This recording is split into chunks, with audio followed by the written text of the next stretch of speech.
শিক্ষার্থী বন্ধুরা, আসসালামু আলাইকুম। কেমন আছো সবাই? আমাদের ক্রিয়েটিভ টিচিং সেন্টারের পক্ষ থেকে তোমাদের সবাইকে আন্তরিকভাবে শুভেচ্ছা ও অভিনন্দন। আজকে তোমাদের এসএসসি 2021-এর কেমিস্ট্রি অ্যাসাইনমেন্ট নিয়ে আমরা হাজির হয়েছি।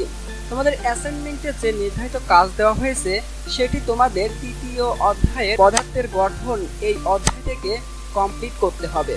তোমাদের অ্যাসাইনমেন্টে দেখো বলা হয়েছে প্রতীকের পাশে উল্লেখিত ভর সংখ্যা বিশিষ্ট মৌলের নিউটন সংখ্যা বোরের মডেল অনুসারে পরমাণুর গঠন চিত্র, শক্তি স্তরে ইলেকট্রন বিন্যাস এবং উপশক্তি স্তর অর্থাৎ অরবিটাল সমূহের ইলেকট্রন বিন্যাস সংশ্লিষ্ট একটি প্রতিবেদন প্রণয়ন। এটা তোমাদের কমপ্লিট করতে হবে। আর এটা কমপ্লিট করার জন্য যে মৌলগুলো দেওয়া আছে সেটা হচ্ছে তোমার সোডিয়াম এর ভর সংখ্যা হচ্ছে 23 এবং তোমার ফসফরাস এর ভর সংখ্যা 31, পটাশিয়াম এর ভর সংখ্যা 40 এবং কপার এর ভর সংখ্যা হচ্ছে 63। এই চারটা মৌল দেওয়া আছে এবং তোমাদের এই প্রতিবেদনটা কমপ্লিট করতে যে যে নির্দেশন মেনে তোমাকে কমপ্লিট করতে হবে সেই নির্দেশন দেখো আমি একবার পড়ে দিচ্ছি। যে ক নম্বরে নিউটন সংখ্যা তোমাকে হিসাব করতে হবে, তারপরে খ নম্বরে বোরের মডেল অনুসারে পরমাণুর গঠন চিত্র অঙ্কন করতে হবে, গ নম্বরে শক্তি স্তরের ইলেকট্রন বিন্যাস করতে হবে, ঘ নম্বরে উপশক্তি স্তরের অর্থাৎ অরবিটাল সমূহের ইলেকট্রন বিন্যাস করতে হবে। এই নির্দেশনাগুলো মেনেই কিন্তু তোমাকে এই অ্যাসাইনমেন্টটা সাজাতে হবে। তুমি যদি অ্যাসাইনমেন্টটা এই নির্দেশনা অনুযায়ী না করে অন্যভাবে কমপ্লিট করতে চাও তুমি কিন্তু ফুল মার্কস পাবে না। সেজন্য এখানে যে যে নির্দেশনা দেওয়া থাকবে তোমাকে কিন্তু ফুল মার্কস পাওয়ার জন্য ঠিক একই নির্দেশনা অনুযায়ী তোমাকে অ্যাসাইনমেন্টটি লিখতে হবে। তো আমরা এখন দেখো অ্যাসাইনমেন্টের শীটে মানে উত্তর শীটে চলে যাই। উত্তরে তোমাকে যেটা কমপ্লিট করতে হবে দেখো ক এর অ্যান্সার। এখানে চারটি মৌল, সেই চারটি মৌলের কিন্তু আমাদের নিউটন সংখ্যা হিসাব করতে হবে। চারটি মৌলের নিউটন সংখ্যা হিসাব। তো নিউটন সংখ্যাটা আসলে কি দেখো, আমরা জানি নিউটন সংখ্যা সমান সমান ভর সংখ্যা মাইনাস পারমাণবিক সংখ্যা। এখানে প্রথমে আমরা সোডিয়ামের নিউটন সংখ্যা বের করি। সোডিয়ামের নিউটন সংখ্যা, এখানে সোডিয়ামের ভর সংখ্যা 23 আর পারমাণবিক সংখ্যা হচ্ছে তোমার 11, সেজন্য এটা মাইনাস করলে 12। তারপর দেখো ফসফরাসের নিউটন সংখ্যা, ফসফরাসের ভর সংখ্যা হচ্ছে 31 এবং পারমাণবিক সংখ্যা 15, বিয়োগ করলে হয় 16। এবং দেখো পটাশিয়ামের নিউটন সংখ্যা, পটাশিয়ামের দেখো ভর সংখ্যা 40 এবং পারমাণবিক সংখ্যা 19, বিয়োগ করলে হয় 21। এবং কপারের নিউটন সংখ্যা দেখো, কপারের হচ্ছে ভর সংখ্যা 63 এবং পারমাণবিক সংখ্যা 29, এটা বিয়োগ করলে হয় 34। এই ছিল তোমাদের ক নং এর অ্যান্সার। এখন আমরা দেখো খ নং এ চলে যাই। তো খ নং এ বলা হয়েছে দেখো যে এই যে চারটি মৌল ছিল এই চারটি মৌলের কিন্তু তোমাদের গঠন চিত্র অঙ্কন করতে হবে।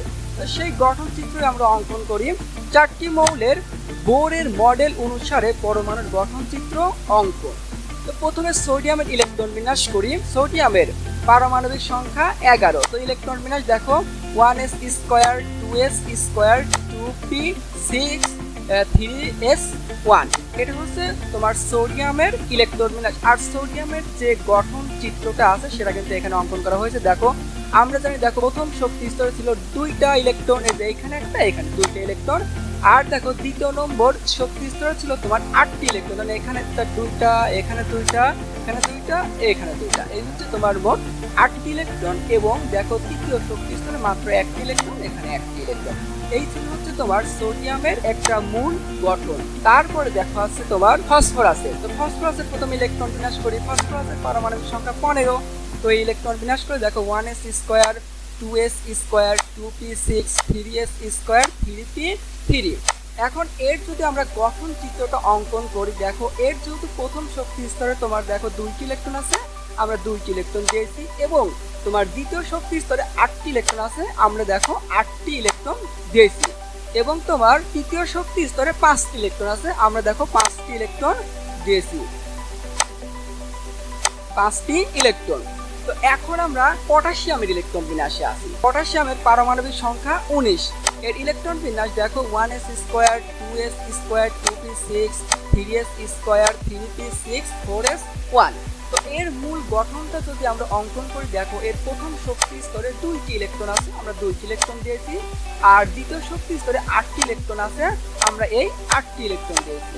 এবং দেখো তৃতীয় শক্তি স্তরেও 8টি ইলেকট্রন আছে, আমরা দেখো 8টি ইলেকট্রন দিয়েছি। এবং 4 নম্বর শক্তি স্তরে সর্বমোট 1টি ইলেকট্রন আছে, 1টি ইলেকট্রন দিয়েছি।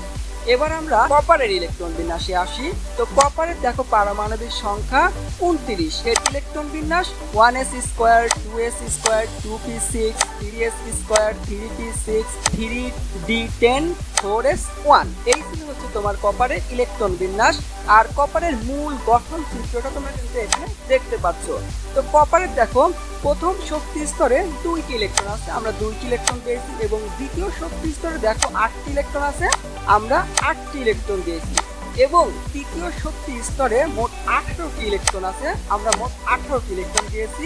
তোমরা দেখতে পাচ্ছ আমরা 18টি ইলেকট্রন দিয়েছি। এবং 4 নম্বর শক্তি স্তরে 4 নম্বর শক্তি স্তরে 1টি ইলেকট্রন আছে, 1টি ইলেকট্রন দেওয়া হয়েছে। এই ছিল হচ্ছে তোমাদের ঘ নংয়ের সম্পূর্ণ অ্যান্সার। প্রিয় শিক্ষার্থী বন্ধুরা, তোমরা যদি অ্যাসাইনমেন্টের সম্পূর্ণ ফুল মার্কস পেতে চাও, অ্যাসাইনমেন্টের প্রশ্নের হাতের লেখাটাও কিন্তু খুব সুন্দর হতে হবে এবং এর ধারাবাহিক স্টেপ টু স্টেপ ভাবে কিন্তু এই অ্যান্সারগুলো তোমাকে লিখতে হবে। তুমি এমন ভাবে অ্যান্সারটা কমপ্লিট করবে যেন তোমার যে এক্সামের খাতাটা দেখবে সে যেন নম্বর দিতে কার্পণ্য না করে। সেজন্য তোমরা খুব মনোযোগ সহকারে ভিডিওটি দেখবে এবং কি কি স্টাইলের লেখা হয়েছে সেটা ফলো করবে, তারপরে কিন্তু অ্যান্সারটা কমপ্লিট করবে। তো আমরা বেশি কথা না বাড়ি আমরা দেখো গ নংয়ে চলে আসি। তো গ নংয়ের অ্যান্সারে কিন্তু আমাদের এই যে 4টি মৌল আছে, এই 4টি মৌলের শক্তি স্তরের ইলেকট্রন বিন্যাস করতে হবে। দেখো 4টি মৌলের শক্তি স্তরের ইলেকট্রন বিন্যাস। তো প্রথমে আমরা সোডিয়াম দেখি, সোডিয়ামের ইলেকট্রন বিন্যাস আগে আমরা করছি। দেখো তাহলে 1s square, 2s square, 2p6 এবং 3s1। এই ছিল হচ্ছে তোমার সোডিয়ামের ইলেকট্রন বিন্যাস। তো সোডিয়ামের দেখো প্রথম শক্তি স্তরকে কে দ্বারা প্রকাশ করা হয়, এর ইলেকট্রন সংখ্যা হচ্ছে 2টি। এবং দ্বিতীয় শক্তি স্তরকে এল দ্বারা প্রকাশ করা হয়, এর ইলেকট্রন সংখ্যা 8টি। এবং তৃতীয় শক্তি স্তরকে এম দ্বারা প্রকাশ করা হয়, এর ইলেকট্রন সংখ্যা 1টি। এবার আমরা ফসফরাসের ইলেকট্রন বিন্যাসে আসি। দেখো ফসফরাসের পারমাণবিক সংখ্যা হচ্ছে 15, এর ইলেকট্রন বিন্যাস 1s square, 2s square, 2p6, 3s square, 3p3। এখানে দেখো তোমার প্রথম শক্তি স্তরকে কে দ্বারা প্রকাশ করা হয়, এর ইলেকট্রন সংখ্যা 2টি। দ্বিতীয় শক্তি স্তরকে এল দ্বারা প্রকাশ করা হয়, এর ইলেকট্রন সংখ্যা 8টি। তৃতীয় শক্তি স্তরকে এম দ্বারা প্রকাশ করা হয়, এর ইলেকট্রন সংখ্যা 5টি। এখন আমরা পটাশিয়ামের ইলেকট্রন বিন্যাসে আসি। পটাশিয়ামের পারমাণবিক সংখ্যা 19। তো এর ইলেকট্রন বিন্যাস করে দেখো 1s square, 2s square, 2p6, 3s square, 3p6 এবং 4s1। এখানে প্রথম শক্তি স্তরকে কে দ্বারা প্রকাশ করা হয়, এর ইলেকট্রন সংখ্যা 2টি। এবং দ্বিতীয় শক্তি স্তরকে এল দ্বারা প্রকাশ করা হয়, এর ইলেকট্রন সংখ্যা 8টি। এবং তৃতীয় শক্তি স্তরকে এম দ্বারা প্রকাশ করা হয়, এর ইলেকট্রন সংখ্যা 8টি। এবং চতুর্থ শক্তি স্তরকে এন দ্বারা প্রকাশ করা হয়, এর ইলেকট্রন সংখ্যা 1টি। এখন আমরা কপারের ইলেকট্রন বিন্যাসে আসি। কপারের পারমাণবিক সংখ্যা 29, এর ইলেকট্রন বিন্যাস করলে 1s square, 2s square, 2p6, 3s square, 3p6, 3p10 এবং সর্বশেষ 4s1। এখন দেখো এই প্রথম শক্তি স্তরকে কে দ্বারা প্রকাশ করা হয়, এর ইলেকট্রন সংখ্যা 2টি। দ্বিতীয় শক্তি স্তরকে এল দ্বারা প্রকাশ করা হয়, এর ইলেকট্রন সংখ্যা 8টি। এবং তৃতীয় শক্তি স্তরকে এম দ্বারা প্রকাশ করা হয়, এর ইলেকট্রন সংখ্যা 18টি। এবং চতুর্থ শক্তি স্তরকে এন দ্বারা প্রকাশ করা হয়, এর ইলেকট্রন সংখ্যা 1টি। এই ছিল আমাদের গ নংয়ের অ্যান্সার। ঘ নং অ্যান্সারে চলে আসি। তো ঘ নংয়ের অ্যান্সার আমাদের দেখো উপশক্তি স্তরের ইলেকট্রন বিন্যাস করতে হবে। তো উপশক্তির স্তরের ইলেকট্রন বিন্যাস করতে আমাদের যে যে থিমগুলো প্রয়োজন বা যে যে উপাদানগুলো প্রয়োজন সেগুলো আগে আমরা লিখে রাখছি। দেখো আমরা জানি n = 1 এর জন্য উপশক্তি স্তর 0 থেকে n-1 পর্যন্ত হয়। তাহলে n = 1 হলে উপশক্তি স্তর সংখ্যা হবে 1s। এবং n = 2 হলে উপশক্তি স্তর হবে 2s, 2p। এবং n = 3 হলে উপশক্তি স্তর হবে 3s, 3p, 3d। এবং n = 4 হলে উপশক্তি স্তর হবে 4s 4p 4d 4f। আবার দেখো এখন আমাদের উপশক্তি স্তরে কতটি ইলেকট্রন থাকতে পারে সেটা আমরা নির্ণয় করে দেখি। দেখো এস উপশক্তি স্তরে সর্বোচ্চ 2টি ইলেকট্রন থাকতে পারে, পি শক্তি স্তরে সর্বোচ্চ 6টি ইলেকট্রন থাকতে পারে, ডি উপশক্তি স্তরে সর্বোচ্চ 10টি ইলেকট্রন থাকতে পারে, এফ উপশক্তি স্তরে সর্বোচ্চ 14টি ইলেকট্রন থাকতে পারে। এখন আমরা এই পরমাণুর অরবিটালের শক্তি স্তরের ক্রমটা নির্ণয় করে ফেলি। তো ক্রম যদি আমরা নির্ণয় করি, দেখো 1s 2s 2p 3s 3p 4s 4 3d 4p 5s 4d 5p 6s 4f 5d 6p 7s। তো এখন আমরা এই যে উপশক্তি স্তরের ইলেকট্রন বিন্যাসটা, এই ইলেকট্রন বিন্যাসটা এখন আমরা এই তোমার শক্তির বা উপশক্তি পরমাণুর শক্তি স্তরের ক্রম অনুসারে আমরা ইলেকট্রন বিন্যাসটা নির্ণয় করে ফেলি। তো সোডিয়ামের ইলেকট্রন বিন্যাস প্রথমে করা যাক। তো সোডিয়ামের ইলেকট্রন বিন্যাস করলে দেখো 1s স্কয়ার 2s স্কয়ার। আসলে এই এস শক্তি স্তরে কিন্তু কোনো উপশক্তি স্তর থাকে না, সেই জন্য আমরা এখানে উপশক্তি স্তর দেইনি। এবার 2 এই যে পি শক্তি স্তরে কিন্তু উপশক্তি স্তর থাকে, সেই জন্য আমরা এখানে উপশক্তি স্তর দিয়েছি 2px square 2py square 2pz square. আবারও বলছে এখানে দেখো এস শক্তি স্তর আছে, এই এস শক্তি স্তর যেহেতু কোনো উপশক্তি স্তর থাকে না, সেই জন্য ps1 দেওয়া হয়েছে। এখন আমরা ফসফরাসের ইলেকট্রন বিন্যাসে আসি। ফসফরাসের ইলেকট্রন বিন্যাস করলে দেখো 1s স্কয়ার 2s স্কয়ার। এই 2 এই যে এস শক্তি স্তরে কিন্তু কোনো উপশক্তি স্তর থাকে না, সেজন্য আমরা এখানে কোনো উপশক্তি স্তর দেইনি। তো এবার দেখো এই যে পি শক্তি স্তর যেহেতু উপশক্তি স্তর আছে, সেজন্য আমরা এখানে উপশক্তি স্তর দিয়েছি 2px square 2py square 2pz square 3s square. 3 S শক্তি স্তরে কিন্তু কোনো উপশক্তি স্তর থাকে না, সেজন্য দেওয়া হয়নি। তারপর দেখো 3px1 3py1 3pz1, কারণ সর্বশেষে আমাদের 3টা ইলেকট্রন ছিল, সেজন্য আমরা একটা একটা করে 3টা শক্তি স্তরে ভাগ করে দিয়েছি। তো এখন আমরা পটাশিয়ামের ইলেকট্রন বিন্যাসে আসি। পটাশিয়ামের ইলেকট্রন বিন্যাস করলে কি হবে, দেখো 1s স্কয়ার 2s স্কয়ার। আমি আবারও বলছি এই এস শক্তি স্তরে কিন্তু কোনো উপশক্তি স্তর থাকে না, সেই জন্য এখানে কোনো উপশক্তি স্তর দেওয়া হয়নি। তারপর দেখো 2px square 2py square 2pz square 3s square 3 এই যে এইচ শক্তি স্তরে কিন্তু উপশক্তি স্তর থাকে না, সেজন্য এখানে দেওয়া হয়নি।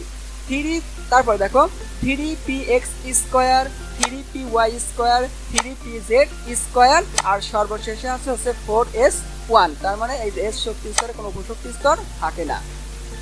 এখন আমরা কপারের ইলেকট্রন বিন্যাসে আসি। কপারের ইলেকট্রন বিন্যাস করলে কি হবে, দেখো 1s স্কয়ার 2s স্কয়ার। আমি আবারও বলছি এই এস শক্তি স্তরে কিন্তু কোনো উপশক্তি স্তর থাকে না, সেজন্য এখানে কোনো উপশক্তি স্তর দেওয়া হয়নি।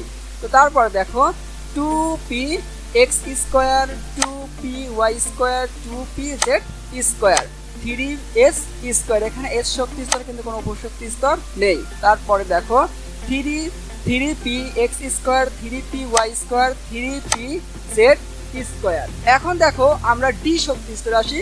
3dxy square 3dyz square 3dzx square 3d x square minus y square, তারপরে আবার স্কয়ার দেওয়া হয়েছে, এটা শক্তি স্তরের গঠন অনুসারে। তারপরে 3dz স্কয়ার, সর্বশেষে 4s1 আছে। এই ছিল তোমাদের অ্যাসাইনমেন্টের সম্পূর্ণ অ্যান্সার। তোমরা অ্যান্সারটা দেখলে বুঝতে পারবে বন্ধুরা, আমরা কিন্তু অনেক সুন্দর সাজিয়ে গুছিয়ে এই অ্যান্সারটা কমপ্লিট করেছি। যদি আমাদের এই অ্যাসাইনমেন্টের উত্তরটি তোমাদের কাছে ভালো লেগে থাকে, তাহলে বেশি বেশি করে কমেন্ট, শেয়ার এবং লাইক করবে, এবং আমাদের এই ভিডিওগুলো তোমার কাছে যাতে সর্বপ্রথম পৌঁছে যায় সেজন্য তোমরা আমাদের চ্যানেলটাকে সাবস্ক্রাইব করে রাখবে এবং বেল আইকনে একটি ক্লিক করে রাখবে নোটিফিকেশনের জন্য। তো বন্ধুরা, দেখা হবে আবার পরবর্তী ভিডিওতে। ভালো থেকো, আসসালামু আলাইকুম।